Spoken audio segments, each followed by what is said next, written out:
So last week, my video expose on Nestle and their horrible, disturbing practices in Malaysia that are leading to obesity went viral. And about 1 million people watched the video. Some 17,000 people, mostly in Malaysia, shared it on their Facebook, and Nestle actually responded. Now that prompted me to do some further digging into what Nestle is doing, and what I found is disturbing. That's what I'm going to talk about in this video.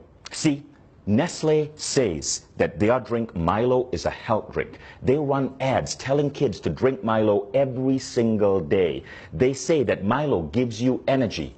What they don't say is that Milo actually makes you fat, that no real athlete would put this shit in their body, and that energy comes from sugar spikes. This is milk, and this is actually Nestle milk. So see, Nestle, I don't dislike all your products. Your milk is actually pretty good. I wish you would stick to milk rather than coming up with useless crap like Nesquik and Milo. Now, most kids in America and Europe drink milk because we know that milk can have a good effect on kids. Milk has natural sugars, lactose. It's a natural sugar. Nestle gets parents in Asia and the developing world to add this crap to milk, Milo. So Nestle's press release says they try to put 6 grams of sugar in a glass of Milo. Not true. At the back of a Milo tin in Malaysia, it actually says add 3 teaspoons of Milo. 3 teaspoons of Milo is roughly 9 grams of sugar. Now you want to know what 9 grams of sugar looks like? 9 grams of sugar is roughly this. This are Nestle bonbons. This is a candy that Nestle markets. Each one has 3 grams of sugar. Candy itself is fine. My kids will eat this maybe once every 2 weeks or so. But Nestle's advertising is basically telling moms in Malaysia to add Milo to kids' milk, which is the equivalent of putting 1, 2, 3 bonbons in a glass of milk before sending that kid off to school. Now, what do you think that does to this kid's body, to this kid's cognitive functioning? This much sugar comes really close to the daily recommended sugar allowance for an adult, which is 25 grams. A glass of Milo, 20 grams of sugar. But that's only the start of the bullshit. Everybody in Malaysia knows that most Malaysians don't just drink Milo with milk. They often take Milo powder and add this to it. This is sweetened condensed milk. In Malaysia, because of Nestle's marketing that says Milo is healthy, people feel it's justified to add sweetened condensed milk on top of their Milo, creating what is in fact a sugar bomb with up to 40 grams of sugar into a child in the morning before sending them to school. By the way, Milo isn't just bad because of its sugar content. One of the primary ingredients in Milo is something called maltodextrin. I want you to Google that, maltodextrin. This is what Nestle is having us put into the bodies of Malaysian children. Now, if you think Nestle is content with just screwing up kids' milk drinking habits in the developing world, think again. This is what a reader sent me from Australia. In Australia, the Nestle ads for Nesquik, their chocolate milk drink, says, make ordinary milk into extraordinary. Ordinary milk is a nutrient-dense drink that's healthy for kids. But Nestle is getting kids to pour this crap called Nesquik into their milk. Now, you want to know the sugar content of Nesquik? Check this out.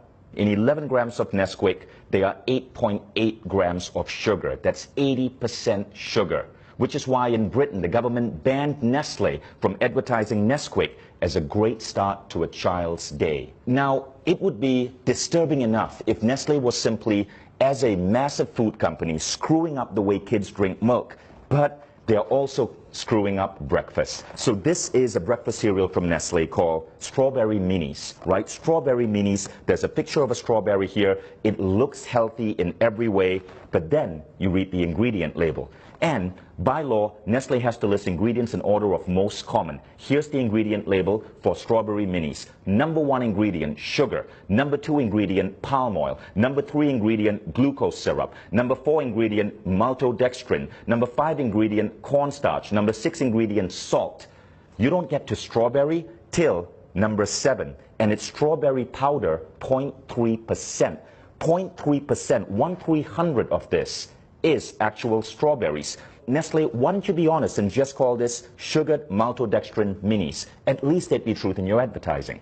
Now, in the press release, Nestle justifies the addition of sugar in this way. It's to maintain the taste that Malaysians are used to. That's like a drug dealer saying, I have to keep giving my client cocaine because he's used to the high of cocaine. which is an actual apt example because scientific studies are now showing that sugar is as addictive as cocaine. Consuming sugar produces effects similar to that of cocaine, altering mood, possibly through its ability to induce reward and pleasure, leading to the seeking out of sugar.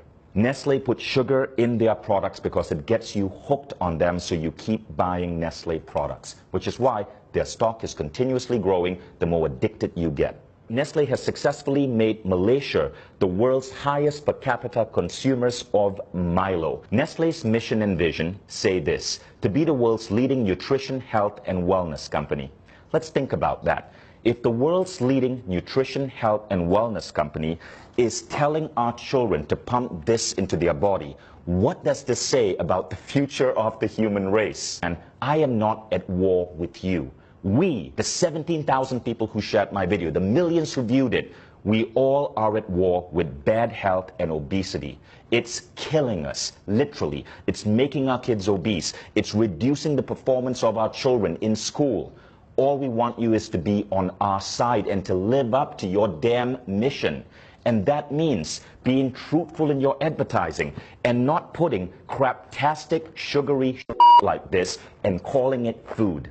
Now, Nestle has been in controversies before. There was the baby powder controversy. Millions of babies malnourished because Nestle convinced women in India and Africa to feed their babies Nestle baby powder rather than breast milk. There is the water controversy in the United States, where Nestle has become the world's biggest supplier of bottled water, and in many cases convincing people that they need to buy expensive plastic bottled water, which ultimately causes mass plastic pollution, huge greenhouse contribution, rather than drink the water from their tap, which in many places is actually clean. All of these controversies were exposed. Nestle had to change practices because people like you spoke up. People like you would not let a large corporation get away with the lies, which is why I really appreciate you guys who shared that last video. There was something Nestle said in that press release that I really liked, and we got to give them credit for. They said, in line with the ever-evolving needs of our consumers, we continuously make efforts to produce healthier and tasty products. You know what this means, people of Malaysia, Australia, Indonesia, the Philippines. Nestle says they're listening to you, so make your voices heard. Share this video, dub this video in your native language. You can even take the script from this video and the previous video, act it out yourself, put it up on your YouTube channels. You get the views. Share it with your friends on WhatsApp, share it on Facebook, spread this video. Nestle says they are listening to you. Let's see if that's true or it's another Nestle lie. Thank you all in advance for sharing this. And Nestle, I look forward to your next press release.